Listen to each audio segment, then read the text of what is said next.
Hey everybody, Tim here with today's review of Doctor Who, story number 88, The Deadly Assassin, which all assassins, if you're good, should technically be deadly, but whatever. I love and hate this episode at the same time. I think it's really well done, but it's too conspiracy theory for me personally, like the Manchurian Candidate type thing. Like it's a little bit heavy for that. And I am not a political person, believe it or not. Like I absolutely stay out of politics as much as possible. And because this episode is so politically heavy, I think that's what kind of takes me out a little bit. But I do find it very interesting. And it's actually interesting from like just a writing standpoint. Because one, I'm pretty sure this is an all-male cast. There are no women in this whole like storyline. I could be wrong, but I don't remember them like sticking out to me. The second, this episode, it's the first episode to not have a companion because we had Sarah Jane Smith leave the last storyline, and he will get a new companion in the next storyline, but there's nobody in this one. And I think they did that just to see, like, can the Doctor actually handle, like, just being the Doctor with no companions whatsoever? Obviously not. So there's that. And because of that, every single character in this whole story are all Gallifreyan. I don't know. They're all from Gallifrey. So I think that's really interesting. No humans, no aliens, nothing. Just people from Gallifrey, which is really kind of cool. So the opening sequence where it's like this weird scroll, it's like... it's bad. Like, it's like word art type bad. But it's interesting. And I mean, we're predating Star Wars. So that whole opening scroll, it's like, okay. I mean, it's new. So you do you. They talk about how the TARDIS is a Type 40. Okay, I don't think that's been talked about. So the whole point is the Doctor gets this mental image that the president is going to be killed, goes to save the president, and ends up being like set up for the president's murder. The whole premise is actually the Master, who is coming to the end of his regeneration cycle.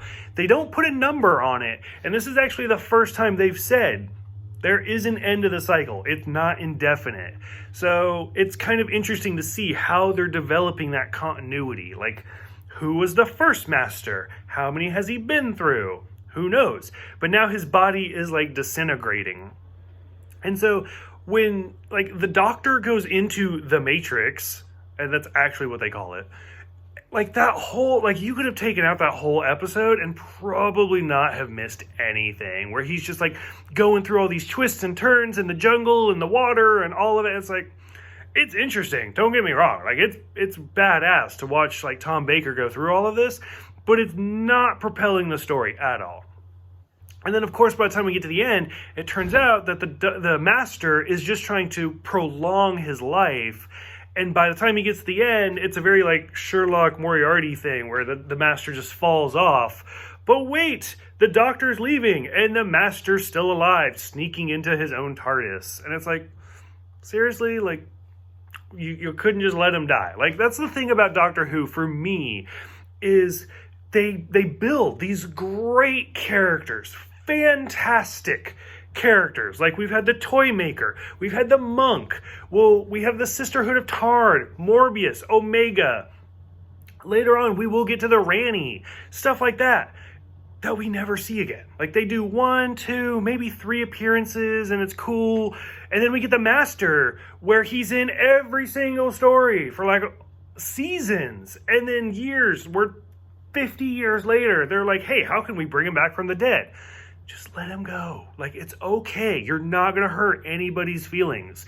Like, give it a while. Like, just let him go. Bring back some of these other characters. So it was a little bit annoying that they actually went out of their way to show the Master, like, sneaking back into his own TARDIS. Like, I was like, I'm not even surprised. Like, I'm not happy. I'm not angry. I'm just like, oh, wow, what a twist. So... it is what it is.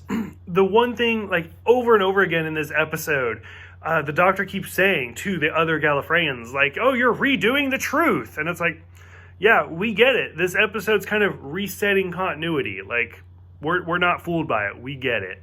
So, stuff like that, it's a little too heavy for me. Like, I feel like if this episode was relaxed a little bit, did not take itself so seriously, if they had let the Master go for a while, I would have been more in tune with it. But overall, it's a good story. I just don't think it's as great as it could have been. So what do you guys think? Let me know, and I'll see you guys next time for The Face of Evil.